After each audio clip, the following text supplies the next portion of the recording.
Okay. Well, I hope so far you've been educated a little bit. I have a lot more to talk about, and I can't do it in half an hour. I'm going to try to give a good 15, 20 minutes to let everybody know what's going on.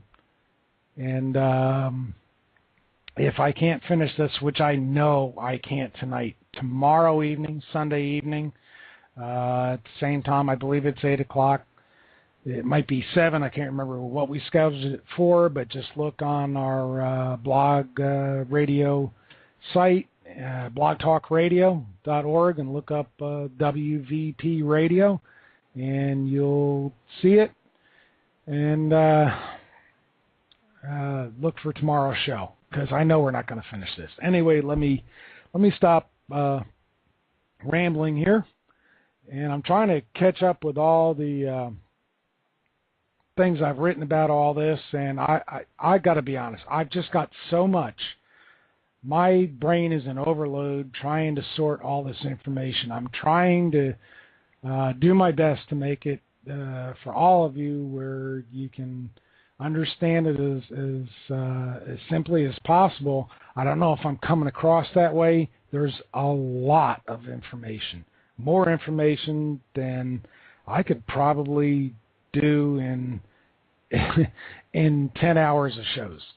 So let me just get on to what I was trying to tell you about with how certain signs of things that are going on with all the workers who have been exposed to the oil, and especially what we talked about with these disbursements being sprayed by these skiffs on the water to hide the oil, and especially from those who are commissioned by President Obama. And, sorry, that's the fact. That's not speculation. It's part of the release from the Air Force Base that their C-130s are ordered under the President and Department of Defense for aerial spraying in the Gulf of Mexico. And I talked about all the witnesses in the first half hour who eyewitnessed all this spraying from boats and from the airplanes. So, 1 + 1 = 2. It all adds up. And that's what I feel is my job, to turn around and find the information, put it together so that you can see what's really going on. Now, let me talk about what the workers, the VLO workers, those workers who are out on the boats, those workers who have been on the cameras and all these news reports about how they're digging up and getting all these tar balls and oil off the beach, which, again, is a big joke because it's all still there. Most of it is hidden because of the tides washing sand and pulling sand away. And if you've ever lived on a beach, you know that something that's there one day isn't there the next day. That's because along the shoreline, especially the finer the sand you have, the more hidden things are from the day before. And there have been reports 2 feet under the beach in all 4 states along the Gulf that are affected. And by the way, this also affects Mexico. We're not hearing reports from there because it's Mexico, and everything here, the reports we're hearing aren't true anyway. So, all right, let's go past that. Now, let me give you, if you want to write this down, fine. I haven't posted this on worldvisionportal.org at our site. It will be posted sometime tomorrow at the absolute latest on Monday. But I want to wake everybody up. And I know there's probably not on the premiere broadcast a lot of listeners right now. But everybody who listens to this broadcast in the archives, and it will be posted on Blog Talk Radio on our site there, WVP Radio, as well as on worldvisionportal.org. We're going to post every single broadcast. We have to get the word out. We have to get the truth out. That's the whole idea behind World Vision Portal. We have to show people what's really going on. Truth is primary. There is nothing else secondary. Politics has nothing to do with truth. media, dog and pony games. Has nothing to do with truth. You need to hear truth. And it doesn't matter where in the world you're living. You have to hear what's really going on in the Gulf of Mexico. And so far you've heard some pretty good stuff. Now wait till you hear this. Let's go to the health problems that are blamed on the dispersed oil or Corexit or the combination of both. And by the way, before I forget, also on our site, if you go there at World Vision Portal, you're going to see about the Corexit, and if it really is Corexit, what is supposedly in it. And there's some chemicals in there. Well, let's just put it this way. The majority of what is supposed to be in Corexit, we don't know that. They won't give out their proprietary formula. But the old Corexit formula that Exxon used during the Exxon Valdez disaster in Alaska, which is like a pinhead on a map compared to what's happened in the Gulf, though that it's not to put down what happened in Alaska with the Exxon Valdez. That was disastrous enough. But if you're going to put it as to impact, that was nothing compared to what we're dealing with right now in the Gulf of Mexico. Okay, so let's go to symptoms. Here's what are reports, their words, of workers since May 1st until about a week ago who are dealing with the Gulf of Mexico. And this has been called the flu symptoms. If you had read my article that was actually published in an Indian newspaper or Brazilian newspaper, gee, funny it didn't get published anywhere in North America, but that also is on our site talking about the blue plague. Excuse me. So here's some symptoms.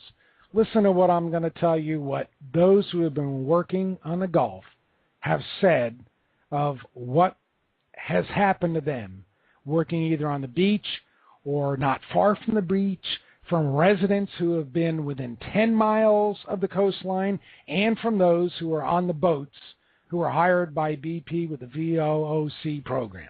Okay. Watering eyes, burning throat, burning mouth, which includes your lips, burning mouth everywhere around your mouth, inside and on your lips, vomiting brown whatever, having brown urine, and the most common out of all of them, profuse sweating and extreme diarrhea. No, we're just not talking about having the runs, people. We're talking about extreme, okay? And they all mention that. Internal hemorrhaging. These are what people have suffered through. Rashes on our arms, the most common of all symptoms, along with the brown urine and the profuse sweating. Sore throat and unending nausea. You go to sleep, you fall asleep, you wake up nauseous. You fall asleep again, you wake up nauseous. Now I'm going to give you some reports. These are published reports on the internet and in newspapers along the Gulf. August 5th, Donnie Massler, who's a commercial fisherman. He worked on the boats, and he was at Dauphin Island Marina.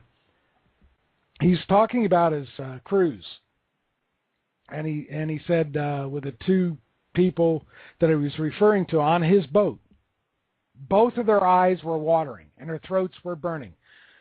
And then he goes on to talk about himself. He said, I started to vomit brown. My pee was brown also. I kept that up all day. Then I had a night of sweating and nonstop diarrhea, unlike anything I've ever experienced. That's on August 5th. Okay, that's not that long ago. Here's another one. We have dolphins that are hemorrhaging. This comes from Hugh Kaufman, EPA whistleblower. People who work near it are hemorrhaging internally. Now, there was a report, I believe about a month ago, maybe 5 weeks ago, talking on the internet, again, not mainstream media, and I had posted it on another forum, and I didn't get a chance to post it on our site, talking about a testimony of a man who was rectally bleeding, okay, hemorrhaging internally. You bleed out of your rectum. Hey, this is not the flu, people. Wake up, okay? What's going on here is not the freaking flu. You can't really even call it the BP flu or the blue flu, as I referred to it before. My article from almost 2 weeks ago said that it was the blue plague. And as I give you some more information here, you're going to find out I'm really close. It is a plague. And I see I have about 20 minutes, so let's get on. So he said he had the rashes on his arm, sore throat, nausea. That was about another crew member as well. He also said, my voice is gone. Another time I was at the marina and got exposed again. I could smell the oil. I've got a lot of burning in my mouth right now. This is during an interview. Okay, on August 8th, 3 days later, he said his urine was still brown. But he said he was starting to feel a little better since he already had chronic obstructive pulmonary disease.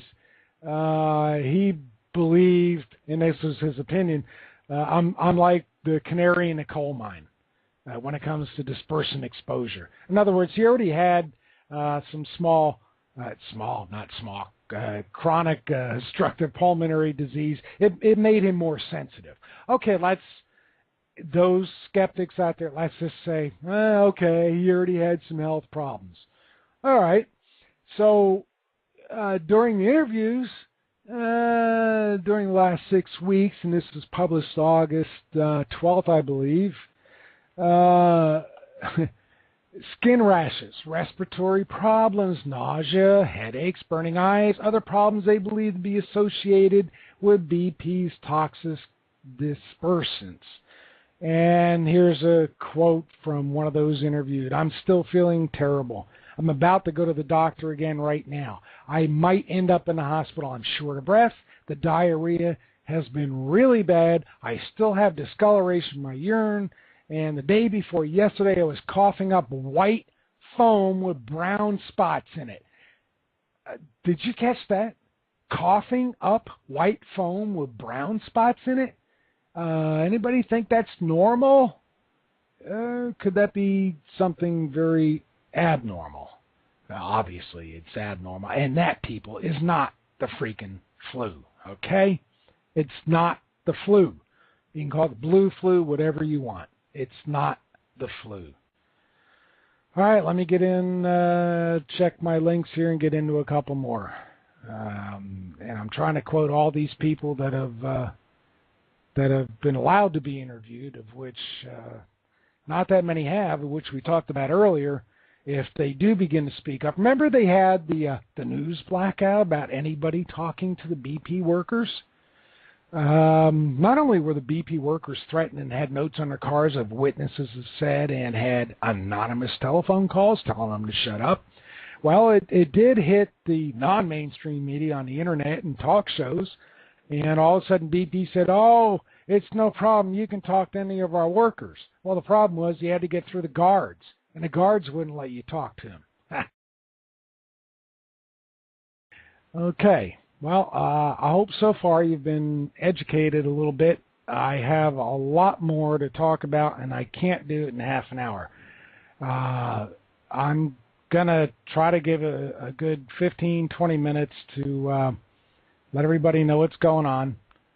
And if I can't finish this, which I know I can't tonight, tomorrow evening, Sunday evening, at the same time, I believe it's 8 o'clock, we do in 10 hours of shows.